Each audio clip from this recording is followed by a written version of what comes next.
গাজীপুরে একই পরিবারের ৫ জনকে হত্যার আগে দেওয়া হয় চেতনানাশক, ধারণা পুলিশের। নেতাদের সঙ্গে মত বিনিময়ে তারেক রহমান, যুদ্ধ একটি শেষ, আরেকটি যুদ্ধ শুরু হয়েছে। যে যায় লঙ্কায় সেই হয় রাবণ, এখন বাস্তবতায় দেখা যাচ্ছে, বলছেন মিয়া গোলাম পরোয়ার। এবং সর্বশেষ জানাবো, লোহাগাড়ায় ২ বাসের মুখোমুখি সংঘর্ষ, নারীসহ নিহত ৪। দর্শক শুনছিলেন সংবাদ শিরোনাম, এবার জানিয়ে দিব বিস্তারিত সংবাদ। তবে তার আগে অনুরোধ থাকবে ভিডিওটিতে একটি লাইক দিন এবং ভিডিও সম্পর্কে আপনাদের গুরুত্বপূর্ণ মতামত কমেন্ট করে জানিয়ে দিন। গাজীপুরে একই পরিবারের ৫ জনকে হত্যার আগে দেওয়া হয় চেতনানাশক, ধারণা পুলিশের। গাজীপুরের কাপাসিয়ায় গৃহবধূ, তার ৩ সন্তান ও ভাইয়ের মরদেহ উদ্ধারের ঘটনায় তার স্বামী মোহাম্মদ ফুরকানের বিরুদ্ধে অভিযোগ উঠেছে। পুলিশের ধারণা, হত্যার আগে ভুক্তভোগীদের চেতনানাশক ওষুধ দেওয়া হয়েছিল। কাপাসিয়া থানার পরিদর্শক মোহাম্মদ বাসেদ বলেন, সুরতহাল করতে গিয়ে ভিকটিমদের দেখে মনে হচ্ছে রাতের খাবারের সাথে বিষ মিশিয়ে অথবা চেতনানাশক মিশিয়ে খাওয়ানো হয়েছিল। ৫ জনের মাঝে শুধু শারমিন সজাগ ছিল। ছোট মেয়ে ফারিয়ার মুখ দিয়ে ফেনা বের হয়েছে। সে ছাড়া বাকি সবার গলায় ধারালো চাপাতি দিয়ে কোপ দেওয়া হয়েছে বলে মনে হচ্ছে। পুলিশের ধারণা, ঘুমিয়ে পড়া ভুক্তভোগীদের মৃত্যু নিশ্চিত করতেই পুনরায় গলায় ধারালো অস্ত্র দিয়ে কোপানো হয়েছিল। শুরুতে এটি দুর্বৃত্তদের কাজ বলে ধারণা করা হলেও শারমিনের চাচা দাবি করেন, শিশুদের পিতা পলাতক মোহাম্মদ ফুরকান এই হত্যাকাণ্ড ঘটিয়েছে। মোহাম্মদ ফুরকান গোপালগঞ্জ জেলা সদরে মেরি গোপীনাথপুর গ্রামের আতিয়া রহমান মোল্লার ছেলে।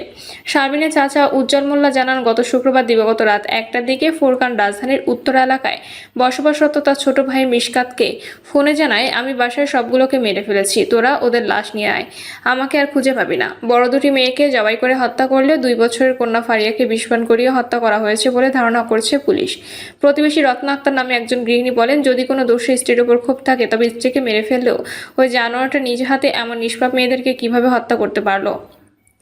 চাঞ্চল্যকর এই হত্যাকাণ্ডের খবর শুনে কাপাসিয়া থানা পুলিশের পাশাপাশি গাজীপুরের অপরাধ তদন্ত বিভাগ এবং পুলিশ ব্যুরো অফ ইনভেস্টিগেশন ঘটনাস্থল পরিদর্শন করেছেন। অভিযুক্ত মোহাম্মদ ফুরকানকে দ্রুত গ্রেপ্তার করে আইনগত ব্যবস্থা নেওয়ার প্রক্রিয়া চলমান রয়েছে বলে জানান তারা। নেতাদের সঙ্গে মত বিনিময়ে তারেক রহমান, যুদ্ধ একটি শেষ, আরেকটি যুদ্ধ শুরু হয়েছে। নির্বাচনী ইস্তেহার বাস্তবায়নে নেতাদের সহযোগিতা করার আহ্বান জানিয়ে প্রধানমন্ত্রী ও বিএনপি চেয়ারম্যান তারেক রহমান বলেছেন, যুদ্ধ একটি শেষ হয়েছে, এখন আরেকটি যুদ্ধ শুরু হয়েছে। কি সেই যুদ্ধ? সেই যুদ্ধটি হচ্ছে আমরা মানুষের কাছে যে কমিটমেন্ট দিয়েছিলাম সেই কমিটমেন্টগুলোর বাস্তবায়ন করা। প্রধানমন্ত্রী বলেন, ১২ই ফেব্রুয়ারি নির্বাচনের আগের দিন পর্যন্ত এই ম্যানিফেস্টোটি ছিল বাংলাদেশ জাতীয়তাবাদী দলের ম্যানিফেস্টো। নির্বাচন হয়ে যাওয়ার পরে এবং ফলাফল প্রকাশের পরে, আমরা বিশেষ করে সরকার গঠন করার পরে এই ম্যানিফেস্টোটি আমাদের সরকারের তথা বাংলাদেশের জনগণের ম্যানিফেস্টোতে পরিণত হয়েছে। কারণ ৫২% মানুষও যারা ভোট দিয়েছেন তারা এই ম্যানিফেস্টোর পক্ষে রায় দিয়েছেন। কাজেই প্রিয় নেতৃবৃন্দ, এই ম্যানিফেস্টোতে আমরা যা যা বলেছি, আমাদের সর্বোচ্চ দিয়ে সরকারকে সহযোগিতা করতে হবে এই ম্যানিফেস্টোর বাস্তবায়ন করার জন্য। তিনি বলেন, নির্বাচনে আমরা মানুষকে বলেছিলাম যে আমরা সুশাসন দেব, মানুষকে আমরা বলেছিলাম যে আমরা একটি দেশ তৈরি করতে চাই যে দেশে শিক্ষার্থীরা একটি সুন্দর শিক্ষার পরিবেশ পাবে। আমরা মানুষকে বলেছিলাম আমরা একটি দেশ তৈরি করতে চাই যেখানে নারী, পুরুষ, শিশু সকলে নিরাপদে রাস্তায় চলতে পারবে। আমরা মানুষকে নিয়ে যখন স্বৈরাচারের বিরুদ্ধে, ফ্যাসিবাদের বিরুদ্ধে আন্দোলন করেছিলাম, তখন আমরা বলেছিলাম যে আমাদের ওপরে যেরকম অত্যাচার ও নির্যাতন হয়েছে, যেরকম গুম ও খুনের শিকার হয়েছে রাজনৈতিক দলের নেতাকর্মীরা, তারেক রহমান বলেন, আমরা চাই দেশে এমন একটি রাজনৈতিক পরিস্থিতি হোক যেখানে আমরা ডিবেট করব, কথা বলবো, কিন্তু এরকম পরিস্থিতি আমরা তৈরি হতে দেব না। এরকম অনেকগুলো কথা আমরা বলেছিলাম। যুদ্ধ একটি শেষ হয়েছে, এখন আরেকটি যুদ্ধ শুরু হয়েছে। কি সেই যুদ্ধ? সেই যুদ্ধটি হচ্ছে আমরা মানুষের কাছে যে কমিটমেন্ট দিয়েছিলাম সেই কমিটমেন্টগুলো বাস্তবায়ন করা। তিনি আরও বলেন, আপনারা প্রত্যেকে খেয়াল করে দেখবেন, ১২ই ফেব্রুয়ারি যে নির্বাচন হয়েছে সেই নির্বাচনে আপনারা মাঠে ছিলেন। আমি বলেছিলাম যে নির্বাচন হবে, সেটি কঠিন হবে, আপনারা প্রত্যেকেই পরে সেটা অনুভব করেছিলেন। মানুষ আমাদের দলের পক্ষে, আমাদের ম্যানিফেস্টোরাও পক্ষে আমাদেরকে সমর্থন দিয়েছে। বিএনপি চেয়ারম্যান বলেন, যে সরকারটি গঠন হয়েছে, আমরা কি বলি? আমরা বলি বর্তমান সরকার বিএনপি সরকার, অর্থাৎ সরকার ঠিকই আছে, কিন্তু বিএনপি সরকার, সেজন্য বিএনপি যদি সহযোগিতা না করে অনেক ক্ষেত্রেই সরকার সফল হতে পারবে না। বিএনপির সফলতা তখনই নির্ভর করছে যখন আপনারা এখানে উপস্থিত প্রত্যেকটি মানুষ এবং আপনারা যারা নেতৃত্ব দিচ্ছেন তারা সরকারের পেছনে এসে না দাঁড়ান। এর বাইরে হলো আমরা সরকারকে কাঙ্ক্ষিত লক্ষ্য নিয়ে যেতে পারবো না। সেজন্যই উপস্থিত সকল নেতৃবৃন্দ আপনাদের সহযোগিতা করতে হবে। যে যায় লঙ্কায় সেই হয় রাবণ, এখন বাস্তবতায় দেখা যাচ্ছে, বলছেন মিয়া গোলাম পরোয়ার। যে যায় লঙ্কায় সেই হয় রাবণ, এখন বাস্তবতায় দেখা যাচ্ছে, বিএনপিকে উদ্দেশ্য করে এমন মন্তব্য করেছেন বাংলাদেশ জামায়াত ইসলামী সেক্রেটারি জেনারেল ও সাবেক এমপি মিয়া গোলাম পরোয়ার। তিনি জানান, বিএনপি ক্ষমতায় গিয়ে সেই ভূমিকাতে অবতীর্ণ হয়েছে। তারা 70% জনমতকে উপেক্ষা করে প্রতারণার রাজনীতি করছে। মিয়া গোলাম পরোয়ার বলেন, নির্বাচনের আগে যারা হ্যাঁ ভোটের পক্ষে অবস্থান নিয়েছিলেন তারাই এখন গণভোটের রায় অস্বীকার করছেন। জুলাই সনদ বাস্তবায়নের কথা বললেও বাস্তবে গণভোটের রায় মানছে না সরকার। এটি জনগণের সঙ্গে মহা প্রতারণা ছাড়া কিছু নয়। তিনি অভিযোগ করে বলেছেন, সরকার গণভোটের রায় নিয়ে প্রতারণা করছে এবং উন্নয়নের ক্ষেত্রে চরম বৈষম্যমূলক আচরণ করছে। একই সঙ্গে গণমাধ্যমের স্বাধীনতার হস্তক্ষেপ করে জনমতকে দমন করার অপচেষ্টা চালানো হচ্ছে। উন্নয়ন প্রসঙ্গে জামাতের এই নেতা বলেন, দল হিসেবে তারা উন্নয়ন কর্মকাণ্ডের বিরোধিতা করেন না, বরং উৎসাহিত করেন। তবে উন্নয়ন, আঞ্চলিকতা কিংবা সরকার দলীয় প্রভাবকে প্রাধান্য দেওয়াকে গ্রহণযোগ্য মনে করেন না।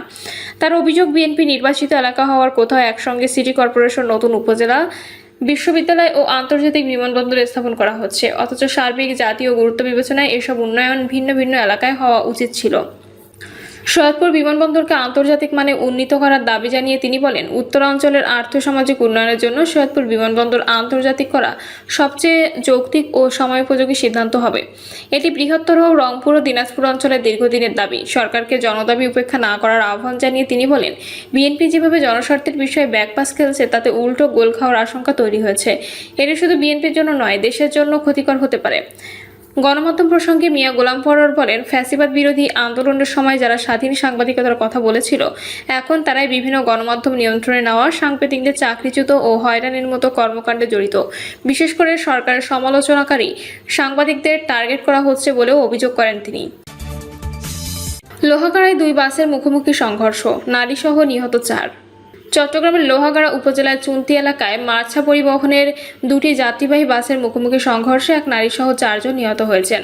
আহত হয়েছেন আরও অন্তত 20 জন। আজ শনিবার বেলা 11:30টার দিকে মহাসড়কের চুন্তির 4 সিজন রেস্টুরেন্ট এলাকায় এই দুর্ঘটনা ঘটে। পুলিশ প্রত্যক্ষদর্শী স্থানীয় লোকজনের সঙ্গে কথা বলে জানা যায়, মার্চা পরিবহনের বাস দুটির একটি চট্টগ্রাম থেকে কক্সবাজারের দিকে যাচ্ছিল আর অন্যটি কক্সবাজার থেকে চট্টগ্রামের দিকে যাচ্ছিল। সংঘর্ষের পর একটি বাস নিয়ন্ত্রণ হারিয়ে সড়কের পাশে থাকা গাছে ধাক্কা খায়। অন্য বাসটি সড়কের অন্য পাশে থাকা একটি দোকানে ঢুকে পড়ে। এ সময় দোকানটি ক্ষতিগ্রস্ত হলেও দোকানে থাকা লোকজনের কোনো ক্ষতি হয়নি। বাস দুটির সামনের অংশ দুমড়ে মুচড়ে গেছে। দোহাজারী হাইওয়ে থানার ভারপ্রাপ্ত কর্মকর্তা সালাউদ্দিন চৌধুরী বলেন, 2টি যাত্রীবাহী বাসের মুখোমুখি সংঘর্ষে এক নারীসহ 4 জন নিহত হয়েছেন। ঘটনাস্থলে 1 জন ও হাসপাতালে নেওয়ার পর 3 জনের মৃত্যু হয়। নিহত ব্যক্তিদের নাম পরিচয় শনাক্তের কাজ চলছে। দুর্ঘটনা কবলিত বাস দুটি হাইওয়ে থানার হেফাজতে নেওয়া হয়েছে। আইনি প্রক্রিয়া শেষে নিহত ব্যক্তির মরদেহ স্বজনদের কাছে হস্তান্তর করা হয়েছে।